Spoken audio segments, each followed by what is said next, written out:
At my daughter's engagement party, they placed me behind the curtain with the waiters. I stayed silent and canceled the honeymoon trip I had already paid for. I'm glad to have you here. Follow my story until the end and comment the city you're watching from so I can see how far my story has reached. The Westfield Country Club ballroom sparkled that evening. Crystal chandeliers, white roses arranged in towering centerpieces, and champagne flowing like water. I stood in the shadows, watching the celebration unfold from behind a heavy velvet curtain, positioned conveniently near the kitchen entrance. "More canapes, please." A server brushed past me, not realizing I wasn't staff. I smoothed down my navy dress, the one I'd spent 2 months' salary on, and adjusted my pearls. Real ones.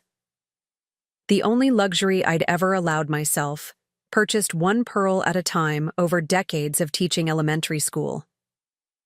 At 58, I thought I understood heartbreak. I was wrong. My daughter Willow floated through the room in her designer dress, her hand firmly clasped by Tyler, her fiancé of exactly 3 months. His mother, Victoria, orchestrated the event like a symphony conductor, directing guests, photographers, and waitstaff with elegant efficiency. No one would have guessed. I had paid for everything: the venue, the catering, the flowers, all from my teacher's pension and savings. Victoria merely executed what my money had purchased, while accepting compliments as though it were her generosity on display. "Mom, there you are." Willow appeared. Suddenly, her voice hushed. "I've been looking everywhere." "I've been here the whole time," I said, attempting a smile. "Right where Victoria suggested I wait." Willow glanced nervously over her shoulder. "It's just, Tyler's family has a certain way of doing things. Victoria thought it would be better if I remained invisible." The words escaped before I could stop them. "Don't be dramatic." Willow's perfectly manicured hand fluttered dismissively. "Victoria's family knows everyone who's anyone in Chicago. These connections will be important for Tyler's career, for our future." "What about my connections?" I wanted to ask. "What about the hundreds of families whose children I'd taught over 30 years? What about my worth?" "The Prestons just arrived," Willow continued, not noticing my silence. "Victoria says they're essential for Tyler's promotion. I need to go. Just stay here, okay? We'll talk later." She disappeared back into the crowd, immediately transforming into someone I barely recognized, laughing too loudly, touching her hair too frequently, her eyes constantly seeking approval from Victoria and Tyler. I remained behind the curtain, watching as Victoria introduced my daughter to guests as practically the daughter I never had. Watching as Willow called her Mom twice. Watching as they cut the engagement cake, a cake I had ordered and paid for, without even looking around for me. A waiter appeared with a tray of champagne. "Would you like one, ma'am?" I took a glass, grateful for his kindness. "Thank you.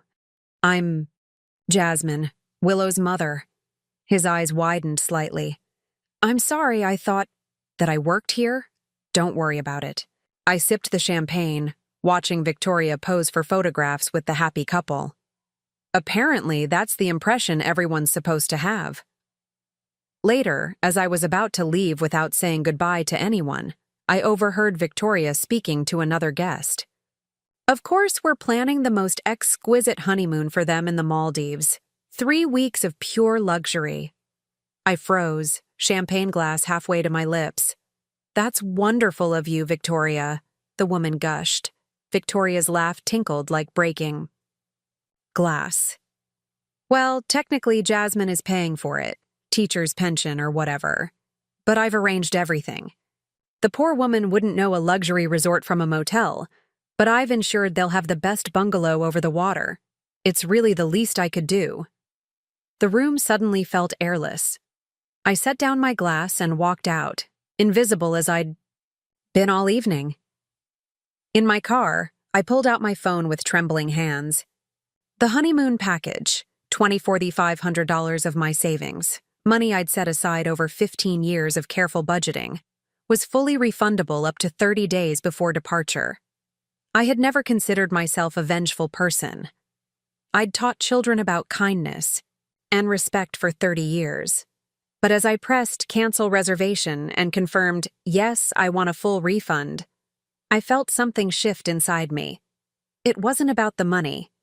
It was about finally understanding that I had raised a daughter who was ashamed of me, who allowed me to be hidden away while spending my money, who valued Victoria's social connections over my lifetime of sacrifice. The confirmation email arrived. Your cancellation has been processed successfully. I drove home to my small, neat house, the house where I'd raised Willow alone after her father left us, where I'd graded papers late into the night while my daughter slept, where I'd scraped together every extra dollar for her dance lessons, private school tuition, and college fund. For the first time in decades, I wondered what it would be like to spend money on myself, what it would be like to become visible again.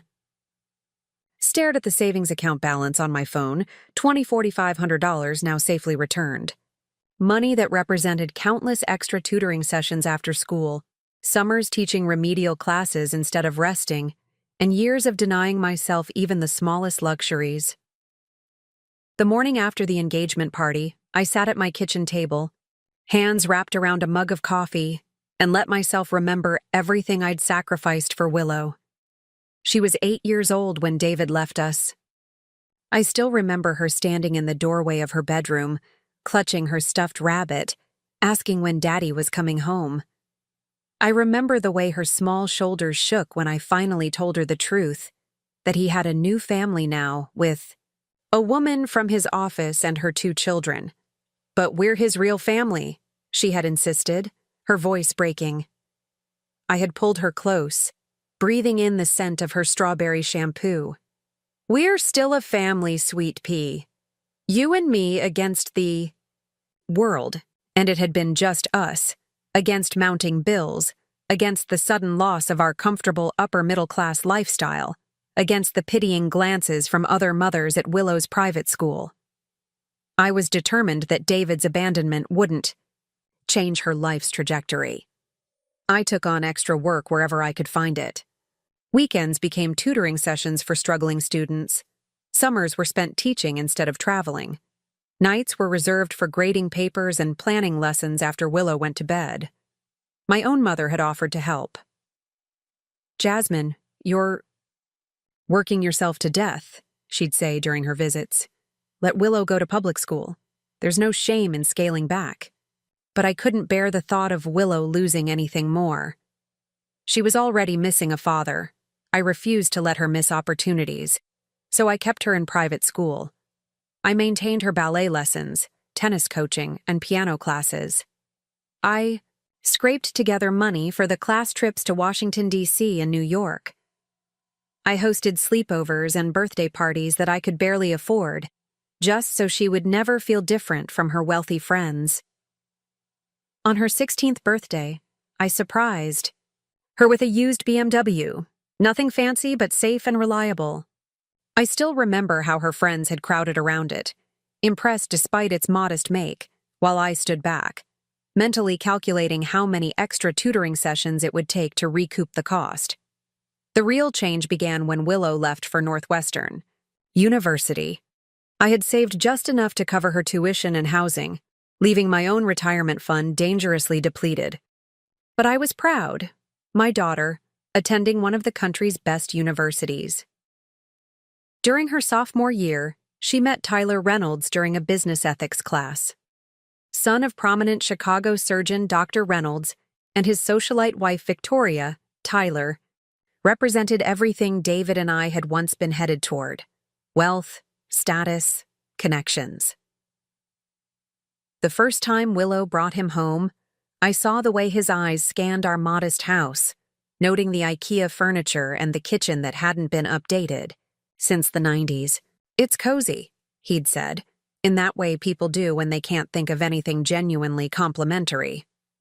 Willow had blushed, embarrassed. Later that evening, she'd suggested that, maybe it's time to renovate, Mom. This place is so dated. laughed it off, but something had shifted.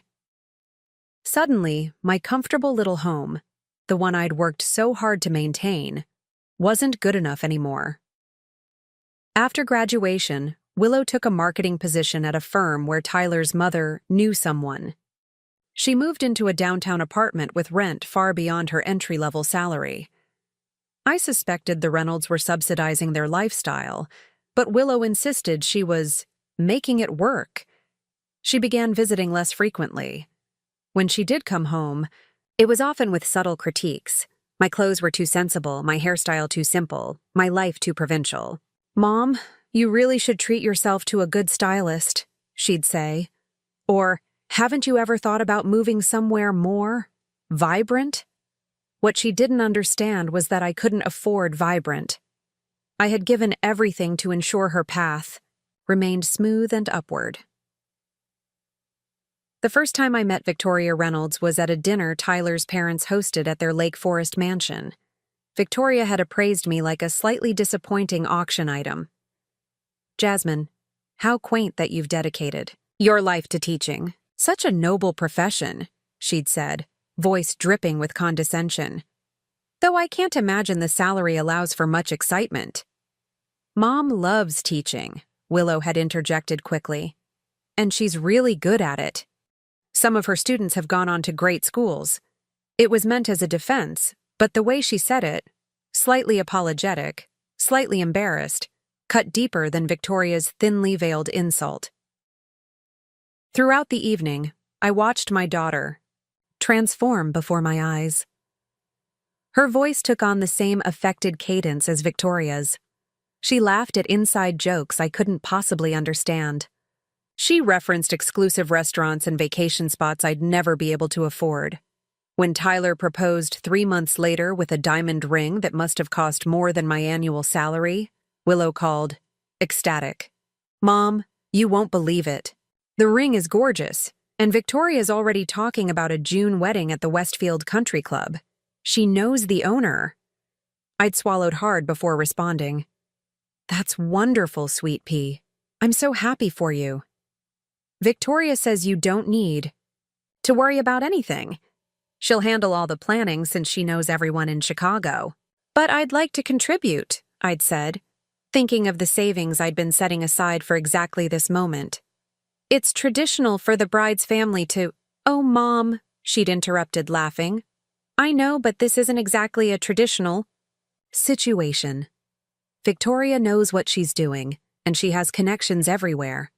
You can help in other ways." Those other ways turned out to be writing checks for the venue, the caterer, the flowers, the dress. All chosen by Victoria, all paid for by me. And now, as I sat at my kitchen table the morning after being hidden behind a curtain at my own daughter's engagement party, I finally accepted the truth I'd been avoiding for years. I had sacrificed everything to give Willow wings, never realizing she would use them to fly into a world where I wasn't welcome. The phone rang 3 days after the engagement party. I let it go to voicemail twice before finally answering on the third call. "Mom, what did you do?" Willow's voice was sharp, accusatory. I took a deep breath, steadying myself. "Hello to you too, Willow. Victoria just told me the honeymoon was canceled. What's going on? Please tell me this is some kind of mistake." I moved to my living room window, watching the neighborhood children play across the street. How simple their world still was. "It's not a mistake," I said quietly. "I canceled it." The silence on the other end lasted several seconds. When Willow spoke again, her voice wavered between shock and rage. "You did what? Why would you do that? Is this some kind of joke?" "No joke," I replied, surprised by the steadiness in my own voice. "I've reconsidered my contribution." "Reconsidered?" She was nearly shouting now. "Mom, that's not your decision to make. Victoria has already told everyone about the Maldives. Tyler and I have requested time off work. This is beyond embarrassing." I closed my eyes, feeling a strange calm settle over me. "Willow, I was placed behind a curtain at your engagement party. A party I paid for entirely. What are you talking about? But there was a hesitation in her voice. She knew exactly what I meant. I stood with the waitstaff all night. Your future mother-in-law took credit for everything I financed. You called her mom twice. Oh my God. Willow's exasperation made my stomach clench. This is what this is about? You're being petty because of some seating arrangement? Victoria was just trying to make everything perfect. You know how important these connections are for Tyler's career. So important that your own mother had to be hidden away? Treated like an embarrassment? You're overreacting. You just don't understand how these social circles work. Victoria was trying to help. I laughed, though there was no humor in it. Help who, exactly? I heard her, Willow. I heard her tell people she was arranging your honeymoon when I'm the one who paid for it. $24,000 of my savings. So, this is about the money? Willow's voice dripped with disdain. I thought you wanted to contribute. You always said you were saving for my wedding. Contributing is one thing. Being exploited while being treated as an embarrassment is entirely another. The line went quiet for a moment. Then I heard muffled voices. Willow was obviously speaking to someone else. Tyler, probably. Or Victoria. Mom. Her voice returned, now artificially calm. I'm coming over. We need to discuss this in person. Tyler and Victoria are coming too. My pulse quickened. That's not necessary. This is between you and me. It affects all of us now. We'll be there in an hour. She hung up before I could object. I spent that hour in strange, methodical preparation. I made coffee, arranged store-bought cookies on a plate, and even applied a fresh coat of lipstick, like preparing for a job interview or a firing squad. They arrived precisely on time, a united front at my door. Willow entered first, avoiding my eyes. Tyler followed, his handsome face set in an expression of diplomatic concern. Victoria swept in last, her Chanel perfume immediately dominating my modest living room. Jasmine, Victoria began without preamble, settling herself on my couch as if she'd been invited to take charge. I think there's been a misunderstanding. No misunderstanding, I replied, remaining standing. I've decided not to fund the honeymoon. Tyler cleared his throat. Mrs. Carter, we're all very grateful for your contributions, but backing out at this stage is rather problematic. Mom, please, Willow added, her voice softer, employing the tone she'd used as a teenager when trying to persuade me. Everyone's already been told about the Maldives. Victoria's friend owns the resort. We'll look ridiculous if we cancel now. I've already canceled, I stated flatly. Victoria's perfect eyebrows arched. Surely this isn't about being placed discreetly at the engagement party? Willow mentioned you were feeling slighted, but really, that was for your benefit. You would have been uncomfortable with the other guests. The sheer audacity of her statement left me momentarily speechless. For my benefit? I finally managed. Being hidden away from my daughter's engagement was for my benefit? Mom, Willow interjected, you know how you get in social situations. You always talk about your students or school issues. Victoria was just trying to make sure you weren't overwhelmed. I looked at my daughter, really looked at her. When had she become this person? When had my sweet girl, who once proudly brought her friends to watch me teach, become someone who thought I needed to be hidden away? I see, I said softly. And I suppose it was also for my benefit that Victoria took credit for the party I paid for? That she's telling everyone she's arranging the honeymoon my money was funding? Victoria waved a manicured hand dismissively. Details, Jasmine. The important thing is creating the right impression for the children's future. Surely, you want that for Willow? What I want, I said, my voice gaining strength, is for my daughter to not be ashamed of me. No one is ashamed, Willow started. Really? I interrupted. Then why was I positioned where no one could see me? Why wasn't I introduced to any of your fiancé's family or friends? Why did you let Victoria act as though she was hosting an event I paid for? Tyler shifted uncomfortably. Mrs. Carter, you're making this into something it's not. My mother was simply trying to help manage the social aspects of the event. I turned to him. Tyler, I've spent my entire career teaching children to treat others with dignity and respect. What happened at that party was neither dignified nor respectful. Victoria stood, her patience clearly exhausted. This is precisely why we tried to manage your involvement. You clearly don't understand our world or what's at stake for these children. Your world, I echoed. A world where people are valued by their bank accounts and social connections rather than their character? That's not a world I want any part of. Mom, stop! Willow's voice cracked. You're embarrassing me. Those 3 words hung in the air between us. That's it, isn't it? I said quietly. I embarrass you. Your teacher mother with her sensible shoes and mortgage on a small house embarrasses you. That's not what I meant. But her eyes betrayed her. I took a deep breath. The honeymoon cancellation stands, and I won't be contributing anything further to the wedding. You can't do this, Willow cried. We've already booked everything based on your promise to help.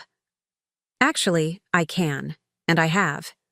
Victoria stood, straightening her designer jacket. Well, if that's your position, I think we should go. Come, Willow. Tyler. We'll figure this out ourselves. For a moment, Willow hesitated, looking at me as if waiting for me to back down as I always had. When I didn't, she shook her head in disbelief. I never thought you could be so selfish, she whispered. As they walked out the door, I wondered if my heart would ever stop breaking. Silence settled over my house after they left. A silence different from the quiet emptiness I'd grown accustomed to over the years. This was a silence that felt like clarity. I wandered through the rooms, seeing my home with new eyes. The worn sofa where I'd read countless bedtime stories to Willow.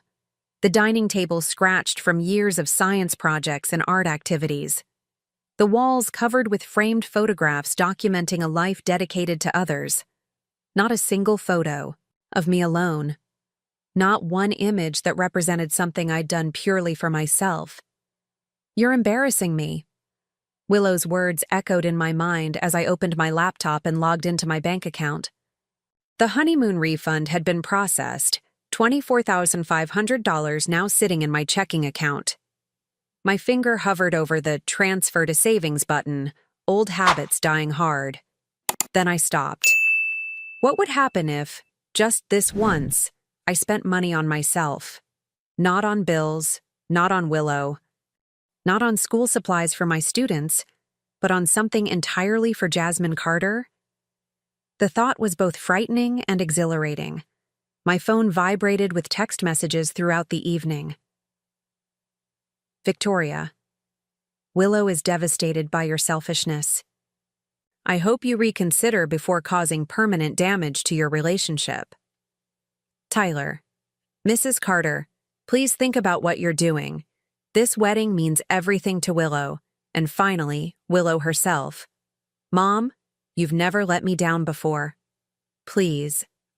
Don't start now. The wedding is in 4 months. We need that money. I read each message but replied to none.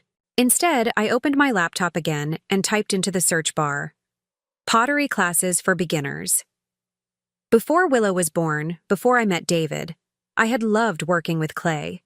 The feeling of earth between my fingers, the meditative quality of the wheel spinning, creating something from nothing. I had abandoned it when life got busy, when responsibilities mounted, when other people's needs came first. The local art center offered an 8-week course starting the following week. $350 for materials and instruction. My finger trembled slightly as I clicked register and entered my credit card information. After that first small step, something broke loose inside me. I found myself scheduling a consultation with an interior designer, something I'd always considered an extravagance reserved for the Victoria Reynoldses of the world. I made an appointment at a salon that specialized in women over 50, where they promised to find a style that would enhance my silver-streaked brown hair rather than hiding it. The next morning, I called Margaret, a fellow teacher who had retired the previous year. "Jasmine, is everything all right?" She sounded concerned. We hadn't spoken much since her retirement party. "Actually, no," I admitted, "but I think it might be soon. I was wondering if that offer to join you on your trip to Maine is still open?" Margaret had invited me to join her writer's retreat on the coast of Maine, a 10-day workshop followed by a week of exploration. I had declined immediately, citing the cost and my responsibilities to Willow's wedding. "Of course it's still open. The cabin has 2 bedrooms and I'd love the company. But what about Willow's wedding? I thought you were knee-deep in preparations." I explained the situation, surprised by how liberating it felt to voice the truth aloud. Margaret listened without interruption.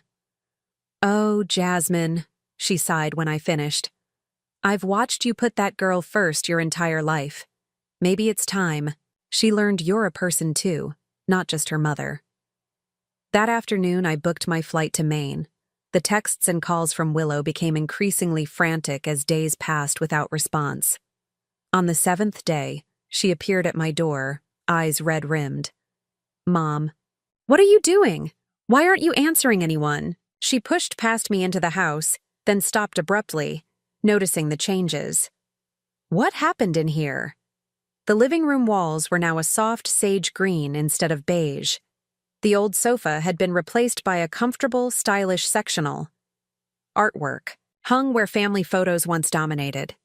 "I'm redecorating," I said simply. Willow turned to me, bewildered. "Now? With the wedding coming?" "Mom, we need to talk about the honeymoon." I gestured for her to sit. "There's nothing to discuss. I've canceled it, and the money has been reallocated." "Reallocated?" She looked around the room again, understanding. Dawning. "You're spending it on furniture? On paint? That was our honeymoon money." "No," I corrected gently. "That was my money. Money I saved by tutoring extra hours, by never taking vacations, by putting your needs first for decades. And now I'm choosing to spend it differently." Willow's face flushed. "Is this punishment? For the engagement party?" "Mom, I've apologized for that. Victoria was just trying to—" "This isn't about Victoria," I interrupted, "or Tyler, or even the engagement party. This is about me finally recognizing my own worth." "So you're abandoning me? 4 months before my wedding?" Her voice cracked. "Do you know what Victoria is saying about you? How this makes me look?" I felt a pang of guilt. Decades of putting her first had created deep grooves in my heart.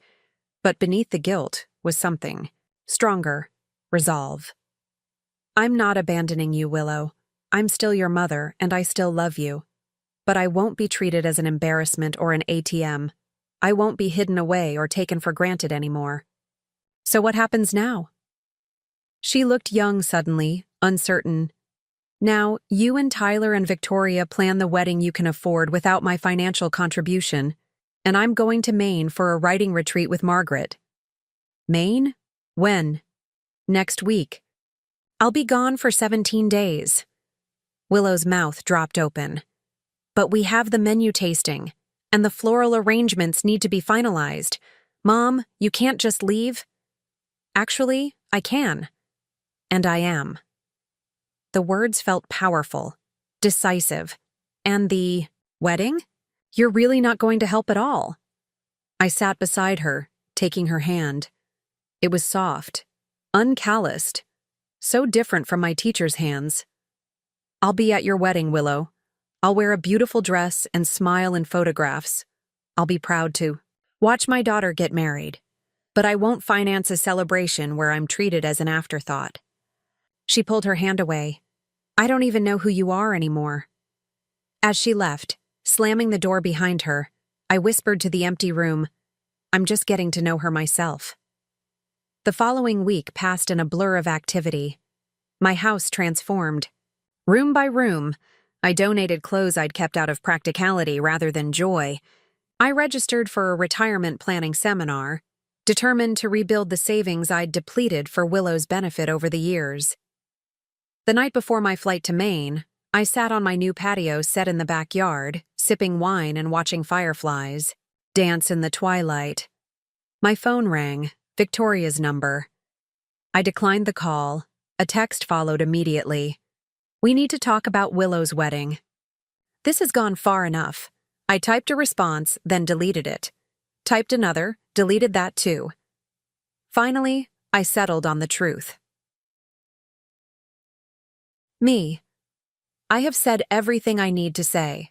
Please respect my boundaries. I turned off my phone, packed the last items in my suitcase, and went to bed.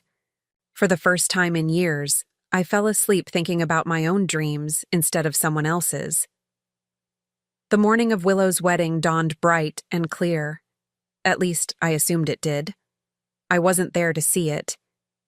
Instead, I was arranging ceramic pieces in the community center's gallery, carefully positioning my collection for my first-ever art exhibition. 3 months of pottery classes had awakened something in me that had lain dormant for decades.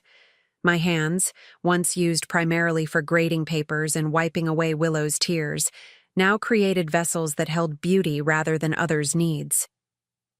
"These are really exceptional for a beginner, Jasmine," said Robert, my pottery instructor, as he helped me adjust the lighting on a blue-glazed bowl. "You have a natural talent," I smiled, allowing myself to accept the compliment rather than deflecting it as I would have before. "Thank you. It feels good to create something that's just mine." My phone remained silent in my purse. No frantic calls from Willow or cutting texts from Victoria. The silence between us had calcified in the months since my trip to Maine, hardening into something neither of us knew how to break. I had sent Willow a simple card 2 weeks before the wedding. Inside, I'd written, "My dearest Willow, on your wedding day, know that I love you and wish you every happiness, while I won't be attending the ceremony. Please know this decision comes not from lack of love, but from self-respect. When you're ready to build a relationship based on mutual respect, I'll be here. All my love, Mom." The card had been returned unopened, the word "refused" stamped across the envelope in red ink. Victoria had called immediately after, her voice colder than I'd ever heard it. "How dare you abandon your daughter on her wedding day, after everything she's done for you?" I had almost laughed at the absurdity of her statement. "What exactly has Willow done for me, Victoria?" The silence on the other end spoke volumes. "That's what I thought," I'd said quietly. "I wish you all a beautiful day." Now, as I carefully arranged price tags beside my pottery, modest sums that represented value I had created, I wondered what was happening at the Westfield Country Club. Had they managed to arrange the extravagant wedding without my financial contribution? Had Victoria stepped in to maintain appearances? Was Willow happy, or was she still angry that I had finally drawn a boundary? "Thinking about the wedding?" Margaret asked, appearing beside me with a tray of cheese and crackers for the exhibition. Nodded. "Is that terrible of me? To not be there?" Margaret placed a hand on my shoulder. "Jasmine, you've spent a lifetime being there for everyone but yourself. One day your daughter might understand that this wasn't about punishing her. It was about saving yourself."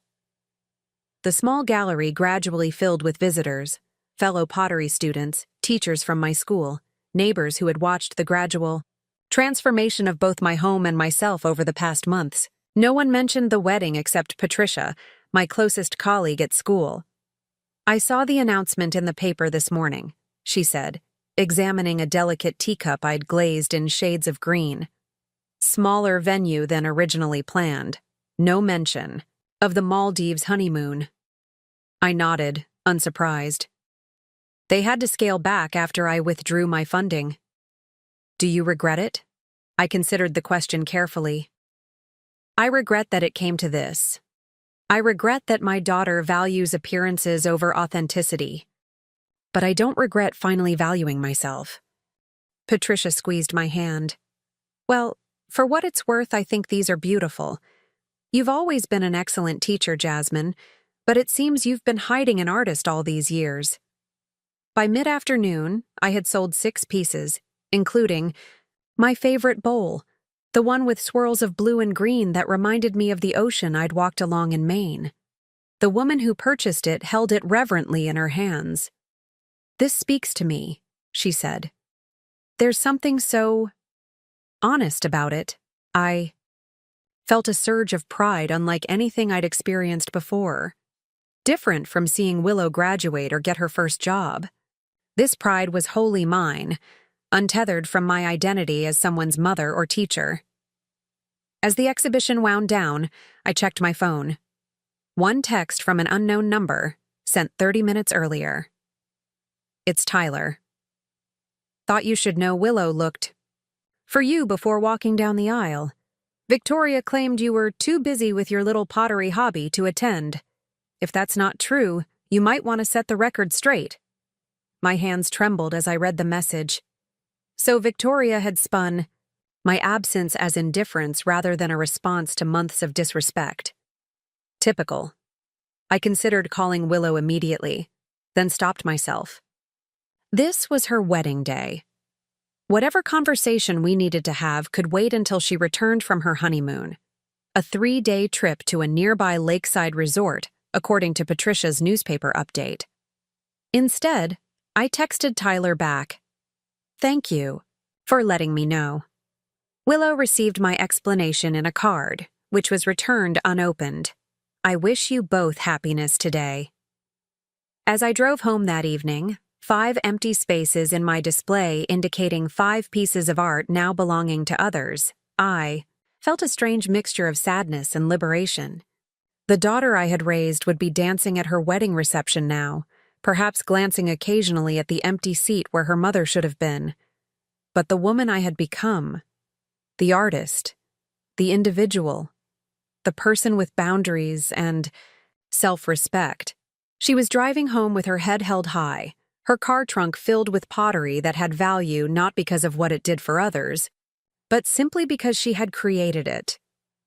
I was both of these women, the absent mother and the present artist, the heartbroken parent and the empowered individual. For the first time in my life, I allowed myself to hold these contradictions without trying to resolve them. At home, I poured a glass of wine and called Margaret. "How are you feeling?" she asked. "Whole," I answered. "Broken, but whole." And somehow, that made perfect sense. Almost a year passed before I heard from Willow again. A year of pottery classes that evolved into my own small studio in the converted garage. A year of friendships deepened beyond the superficial connections of work colleagues. A year of traveling, short trips to art galleries, weekend retreats with Margaret, and a solo journey to the Grand Canyon, where I watched the sunrise alone and felt perfectly complete in my solitude. It was a Wednesday afternoon in late May when the doorbell rang. I was elbow-deep in clay, working on a commissioned piece for a local restaurant. I almost didn't answer, but something, intuition perhaps, pulled me to the door. Willow stood on my porch, her hair shorter than I remembered, her face thinner. The confident poise she had adopted since meeting Tyler was gone, replaced by something more vulnerable, more authentic. "Mom," she said simply. "Willow." I didn't move to embrace her, though every maternal instinct urged me to gather her in my arms.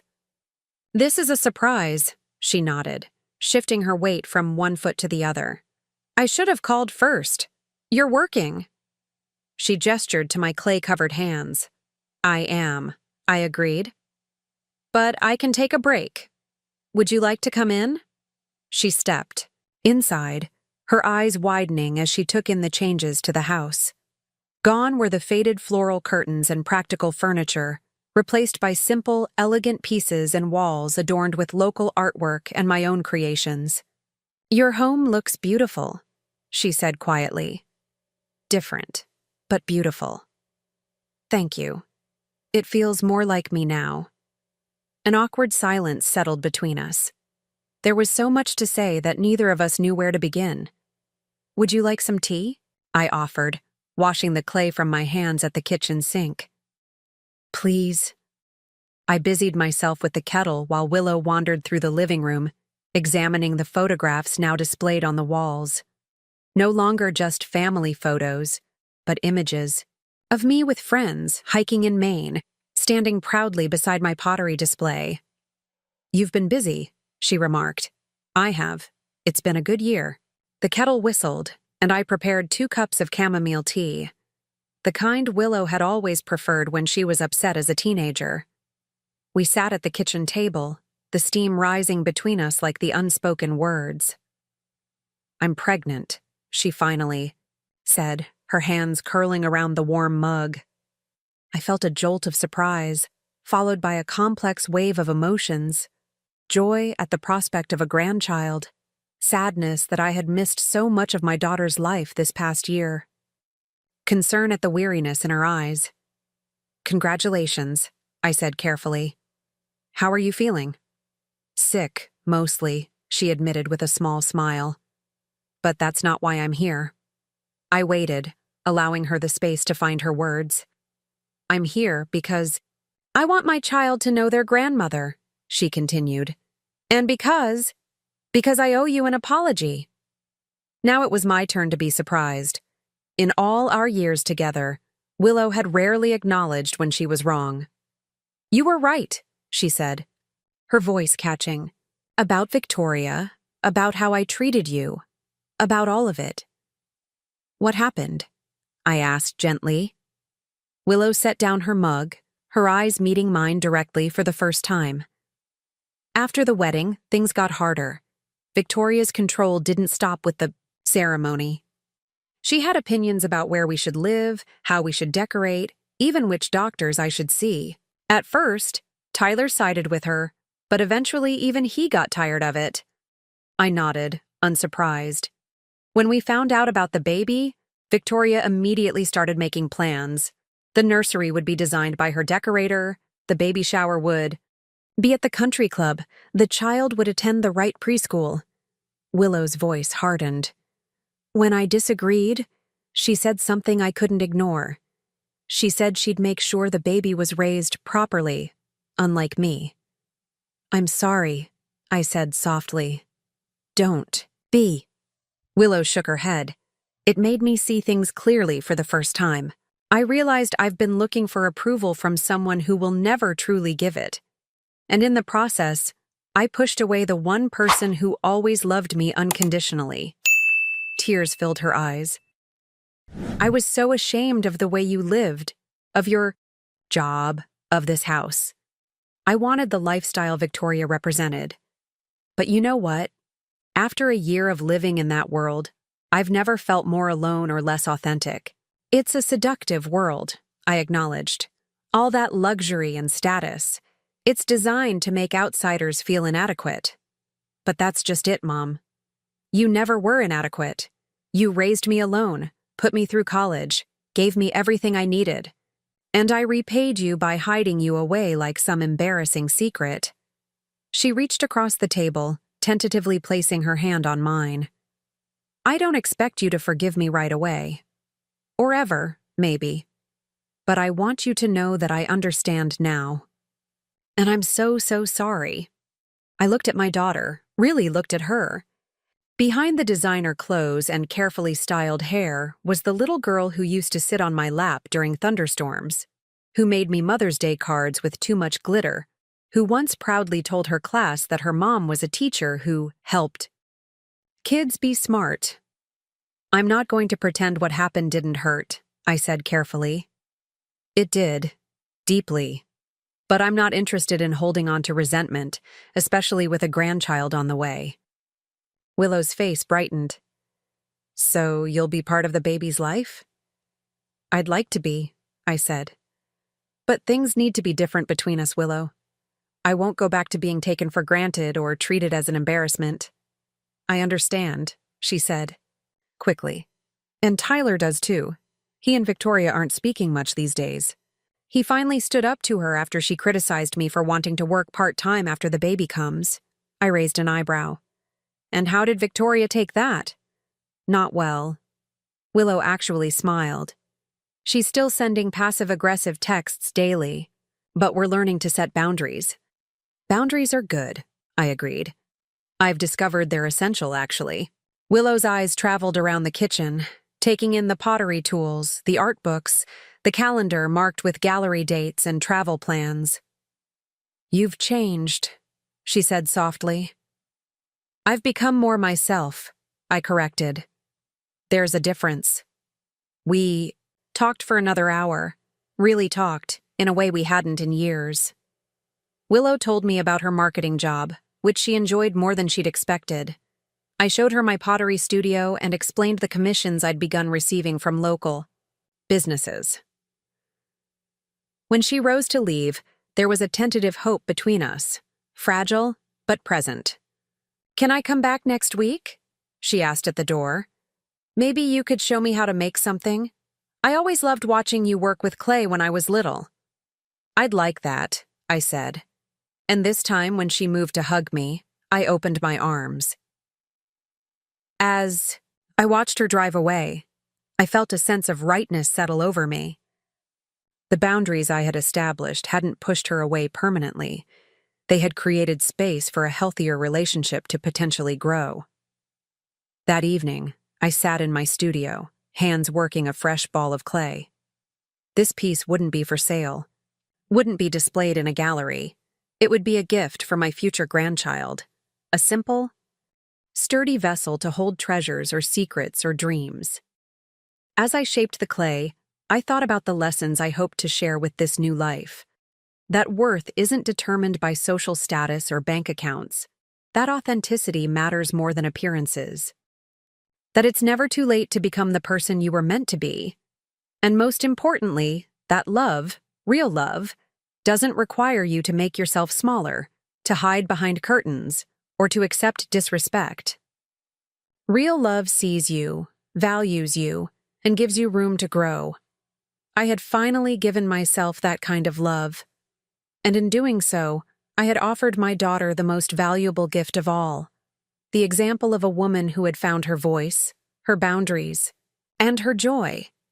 Not through grand gestures or dramatic confrontations, but through the quiet, powerful act of finally putting herself first.